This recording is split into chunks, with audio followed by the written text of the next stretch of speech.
Bonjour, en ce premier dimanche de l'Avent, je vous souhaite la bienvenue au culte de l'Église protestante baptiste de Liège, culte qui malheureusement doit se faire par vidéo à cause du Covid-19. Prions pour remettre ce culte dans la main du Seigneur. Père, nous voulons encore te remercier pour cette possibilité que nous avons de te louer, de t'adorer, de pouvoir entendre aussi ta parole. Merci pour cet amour infini que tu as envers nous.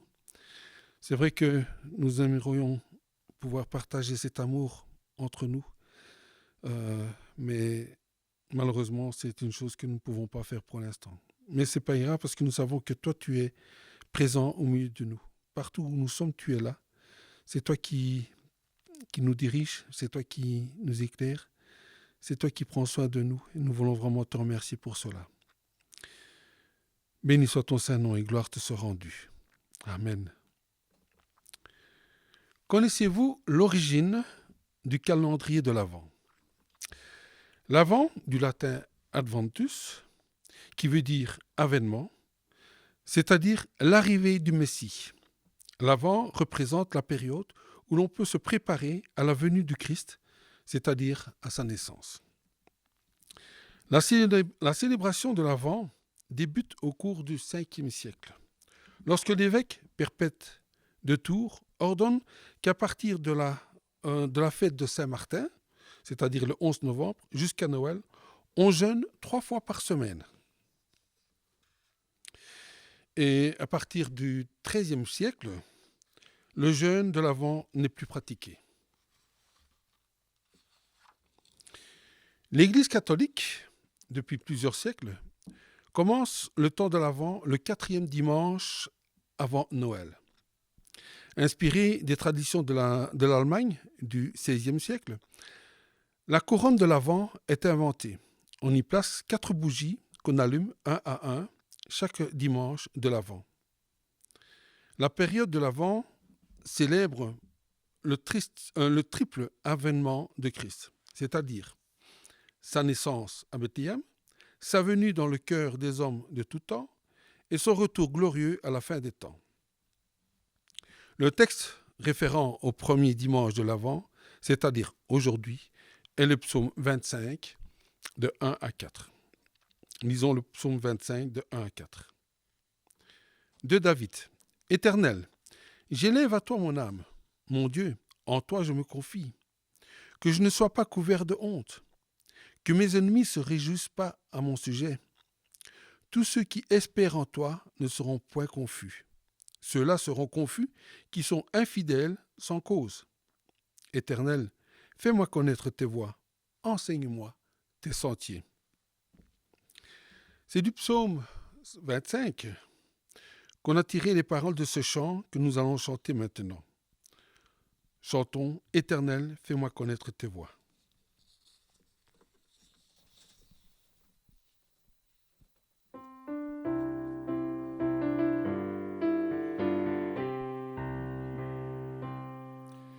Éternel, fais-moi connaître tes voies.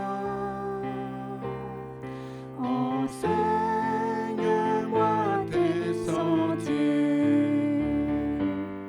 Conduis-moi dans ta vérité et instruis-moi. Et instruis-moi. Car tu es de mon salut. Tu es le Dieu de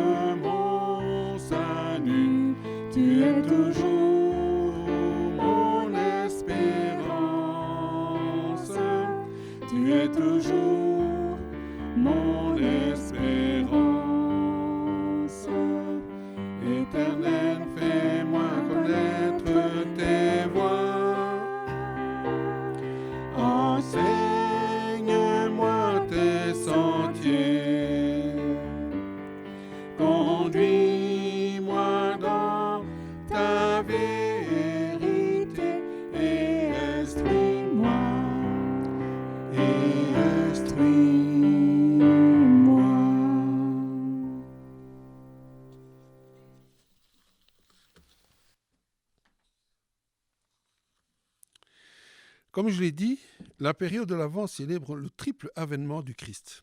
En un, c'est sa naissance à Bethléem. Alors chantons « Quel est l'enfant ?»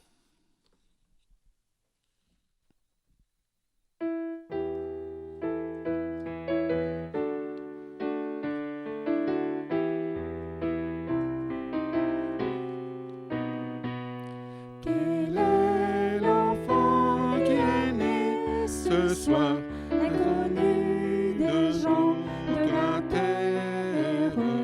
Quel est l'enfant qui est né ce soir, que les pauvres ont voulu recevoir? Il suffit d'un enfant ce soir pour unir le ciel et la terre. Il suffit d'un enfant ce soir pour changer notre vie en espoir.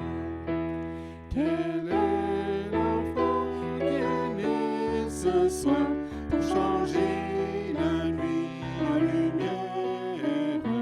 Quel est l'enfant qui est né ce soir, tout joyeux comme un feu dans le noir? Il suffit d'un enfant ce soir pour unir le ciel et la terre. Il suffit d'un enfant ce soir pour changer notre vie en espoir. Quel est l'enfant qui est né ce soir pour changer la nuit en lumière? Quel est l'enfant qui est né ce soir que les pauvres ont voulu recevoir? Il suffit d'un enfant ce soir pour unir le ciel et la terre. Il suffit d'un enfant ce soir pour changer notre vie en espoir.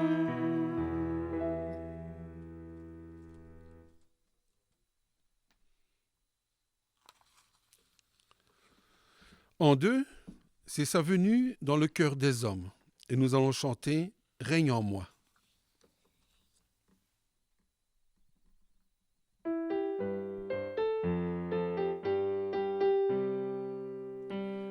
le monde entier, tu es souverain sur chaque torrent et au ciel couchant.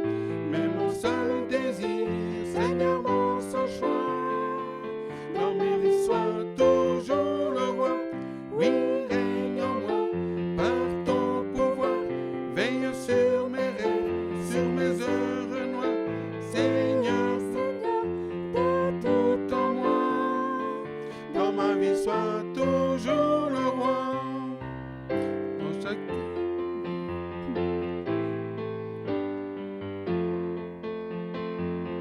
Dans chaque parole et chaque pensée, je veux refléter, Seigneur, ta beauté.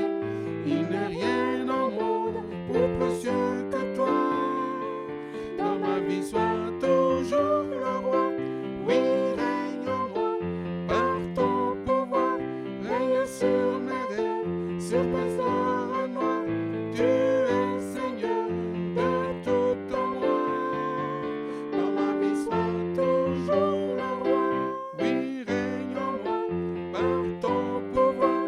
Veille sur mes rêves, sur mes heures noires. Tu es Seigneur de tout en moi. Dans ma vie, sois toujours le roi.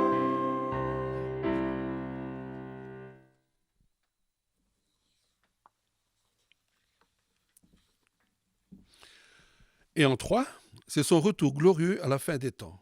Mais nous y sommes presque.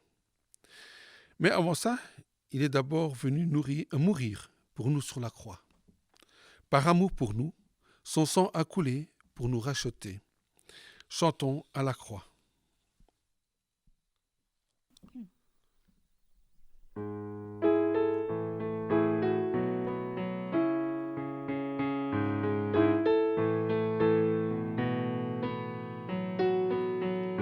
Seigneur,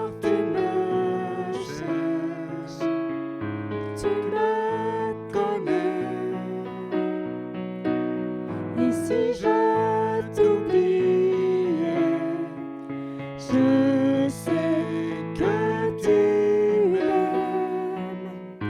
Ta sainte présence m'environne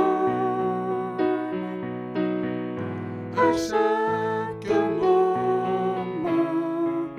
Je sais que tu m'aimes.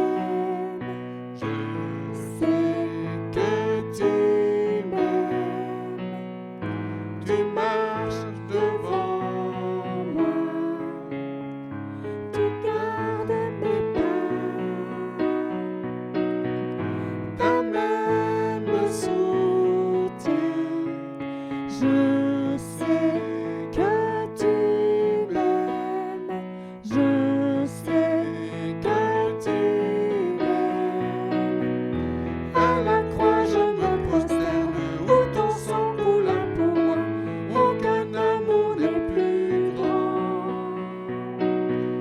Tu as gagné sur la mort, ta gloire remplit les lieux très hauts. Rien ne peut nous séparer. Si tout s'effondrait devant mes yeux, tu resterais là.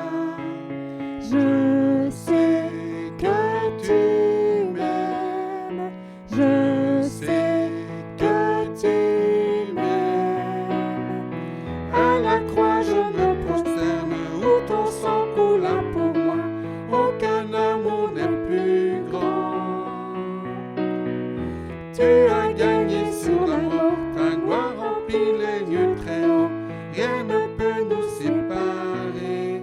Tu déchires le voile, tu traces un chemin, car tu as tout accompli. Tu déchires le voile, tu traces un chemin, car tu as tout accompli. Seigneur, tu me cherches, tu me connais. Et si je t'oubliais, je sais que tu m'aimes. Je sais que tu m'aimes.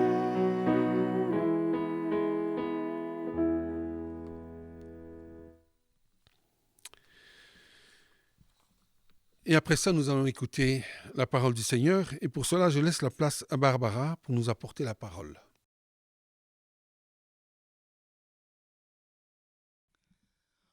Aujourd'hui, nous entamons une nouvelle année liturgique. Oui, le calendrier de l'Église chrétienne commence avec le premier dimanche de l'Avent, c'est-à-dire le premier des 4 dimanches qui précèdent Noël, et nous y voilà déjà. L'Avent, c'est le temps de préparation à la fête de Noël, le temps où nous attendons la venue de Jésus-Christ. Le mot latin pour venue ou arriver est adventus. Littéralement, le mot avant veut donc dire Dieu est en train de venir vers nous. Nous sommes donc dans un temps d'attente, une préparation des choses à venir, chose d'ailleurs très peu appréciée pour beaucoup d'entre nous. J'aimerais lire avec vous un premier texte en Ésaïe 40, les versets 3 à 5. Une voix crie dans le désert. Préparez le chemin de l'Éternel. Faites une route bien droite pour notre Dieu dans les endroits arides. Toute vallée sera comblée, toute montagne et toute colline abaissée. Ce qui est tortueux sera redressé, et les endroits rocailleux aplanis. Alors la gloire de l'Éternel sera révélée, et au même instant, tout homme la verra. Oui, c'est l'Éternel qui l'affirme. Aujourd'hui, j'aimerais me pencher plus sur ce désert mentionné par Ésaïe, qui d'ailleurs plus tard est cité par Jean-Baptiste, affirmant être cette voie dans le désert. Si aujourd'hui, peu d'entre nous ont eu l'occasion de contempler un vrai désert, c'était une réalité des pays de la Bible. Le désert délimite la terre promise au sud, à l'est et au nord. Au sud, avant de franchir le Nil, il y a des paysages de rochers et de sable. Et dans l'histoire du peuple de l'Alliance, le désert est d'abord un lieu connu pour son climat hostile et sa terre aride et stérile. C'est dans le désert que se déroulent la plupart des récits d'épreuves dont la Bible nous parle, que ce soit des guerres, l'exode, des traversées. Le désert de la Bible est lié à une expérience de vie. Dans le cas du peuple d'Israël, le désert est un itinéraire historique entre le pays de l'esclavage et le pays où coule le lait et le miel. Un terrain à traverser qui mène de l'oppression à la liberté. Mais le désert est aussi un symbole. Son cadre austère et hostile est symbole de dénuement, de détachement des biens éphémères. Il renvoie à la dépendance de chacun à l'égard de Dieu. C'est un lieu de dépouillement, mais également un lieu de découverte, la découverte de la foi. Le peuple d'Israël en a fait l'expérience. En témoignent les récits de l'Ancien Testament. Mais au temps du Nouveau Testament, on voit que le désert était également un lieu de préparation spirituelle, un lieu où l'on se retirait afin de pouvoir mieux affronter les défis de la vie. L'exemple le plus connu est Jésus lui-même, lorsqu'il est parti dans le désert avant d'entamer son ministère. Dans le domaine de la foi, il est également question du désert, non pas comme un lieu, mais surtout comme une image des temps compliqués et difficiles. Je pense que nous serons tous d'accord pour dire que l'année 2020 a été une année difficile et éprouvante, marquée par la venue et la dévastation apportée par le coronavirus. Au niveau personnel, professionnel, social et également spirituel, chacun de nous a pu expérimenter des difficultés attribuées principalement à la crise sanitaire. Et ce n'est pas fini. On peut donc logiquement dire que, effectivement, nous vivons un temps de désert. Alors, voyons d'un peu plus près quel est ce lieu et surtout ce qui s'y passe. En premier lieu, on traverse le désert. Le désert est un lieu marquant un temps de traversée. Sauf exception, on ne demeure pas dans le désert, on passe au travers pour se rendre d'un endroit à l'autre. Pendant la marche au travers du désert, le peuple d'Israël avait les yeux fixés sur le but, c'est-à-dire l'installation dans la terre promise. Et au-delà des expériences douloureuses, il y avait l'espoir des temps meilleurs. Si je pense au moment de désert que nous vivons actuellement, nous pourrions peut-être nous dire la même chose que nos prédécesseurs. Cela ne va pas durer. Nous pouvons croire avec assurance que Dieu nous accompagne au travers des épreuves pour nous conduire vers de temps meilleurs. Des temps où nous pourrions nous épanouir de nouveau et peut-être même encore mieux saisir combien la vie peut être belle. C'est au travers des épreuves, que ça soit sous l'influence du Covid ou pas, que nous grandissons. Dans les moments difficiles, nous avons tendance à ressentir davantage la proximité et la puissance de Dieu dans nos vies, et nous apprenons vraiment à le connaître. Comme l'a dit Honoré de Balzac, le malheur fait dans certaines âmes un vaste désert où retentit la voix divine. En deuxième lieu, dans le désert, il y a des oasis. Le mot oasis désigne un espace réduit au milieu du désert, rendu fertile par la présence d'eau. La Bible mentionne plusieurs fois de tels lieux, notamment dans le récit de l'Exode, mais également, par exemple, en décrivant la cachette du prophète Élie. Heureusement qu'il y a des oasis dans le désert, car sans de tels endroits, la vie dans le désert serait carrément impossible.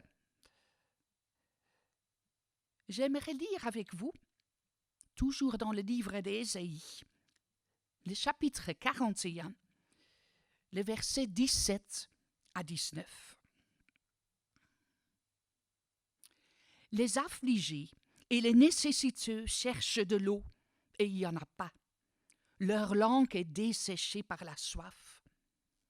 Moi, l'Éternel, je leur répondrai. Moi, le Dieu d'Israël, je ne les abandonnerai pas. Je ferai couler des rivières sur les hauteurs et des sources au milieu des vallées. Je changerai le désert en un étang d'eau et la terre aride en des eaux jaillissantes. Je ferai croître dans le désert les cèdres, l'acacia et le myrte et l'olivier. Je mettrai ensemble dans le lieu stérile le cyprès, l'orme et le buis.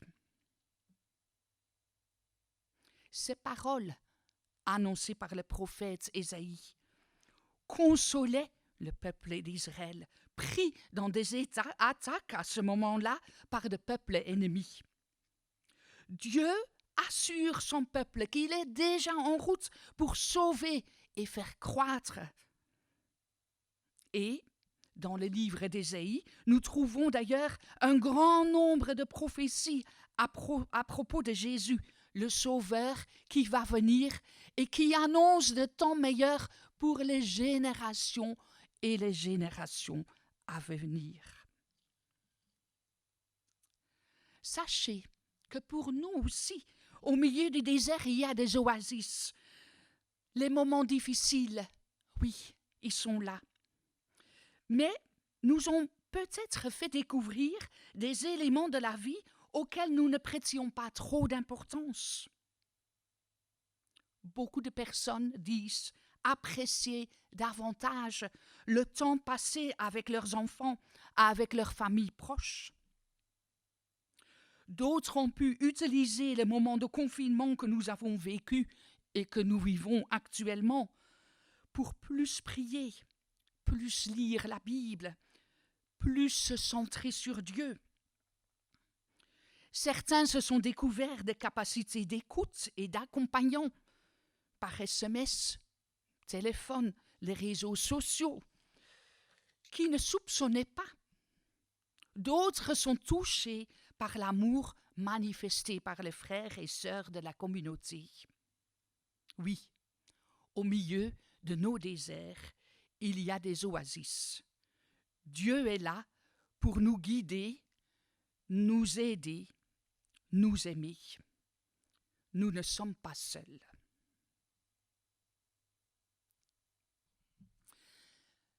Le troisième point, dans le désert, il y a des mirages.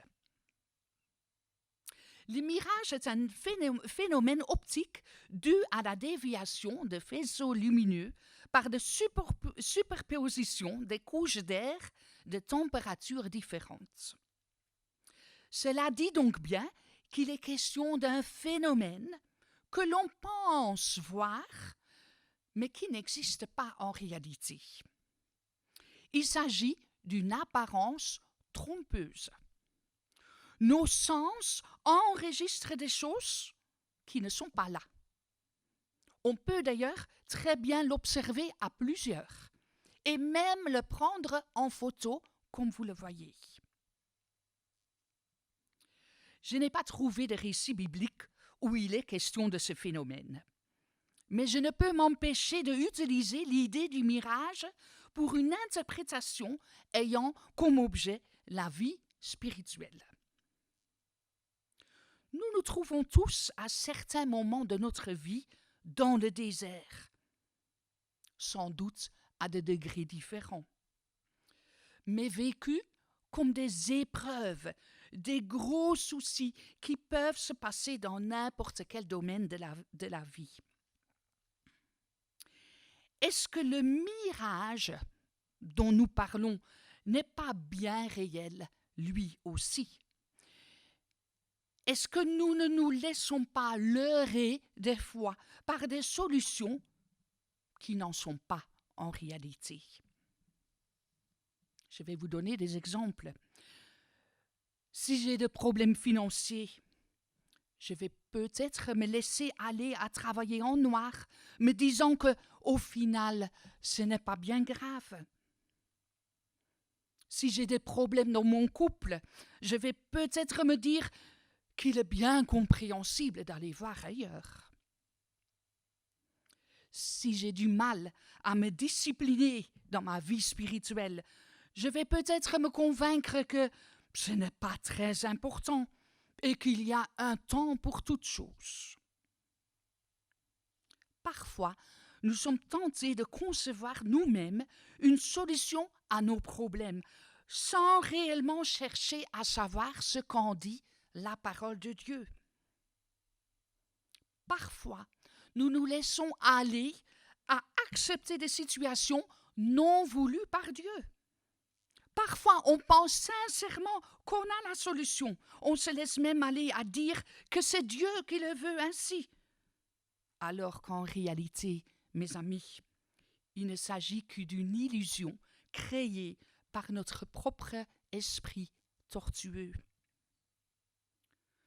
Soyons vigilants, car dans chaque désert se cachent des mirages où nous sommes tentés de nous rendre.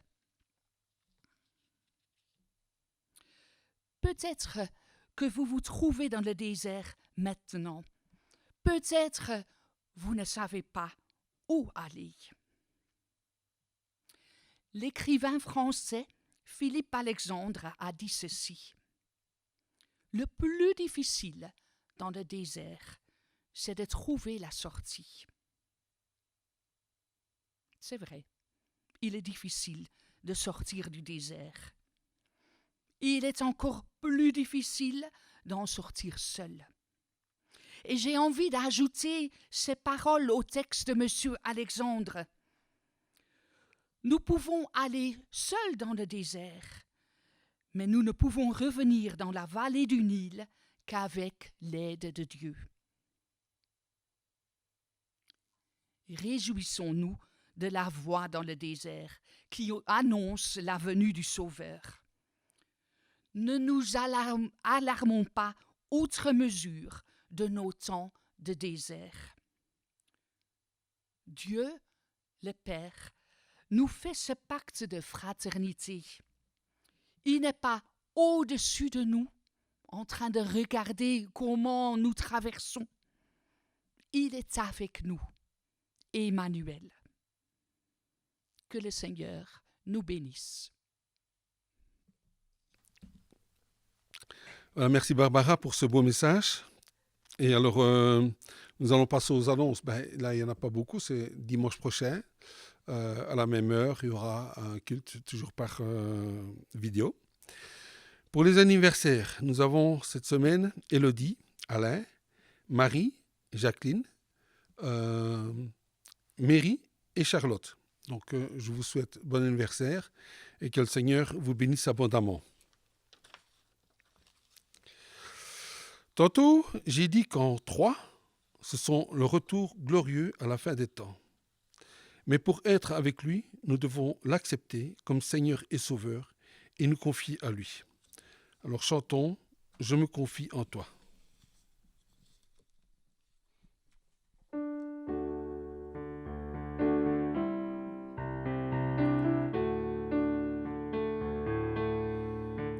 Je me confie en toi. Je sais que tu es mon Dieu. Mon avenir est dans ta sûre main.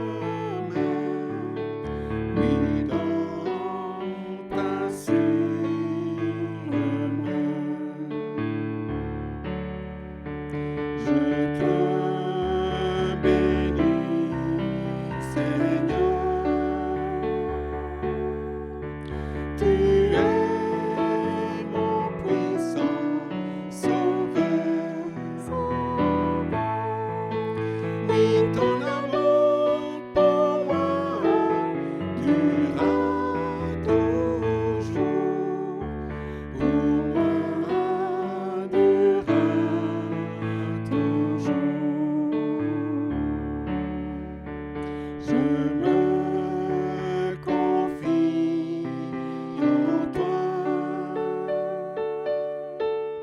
Je sais que tu es mon Dieu. Mon avenir est dans ta sûre main. Oui, dans ta sûre main.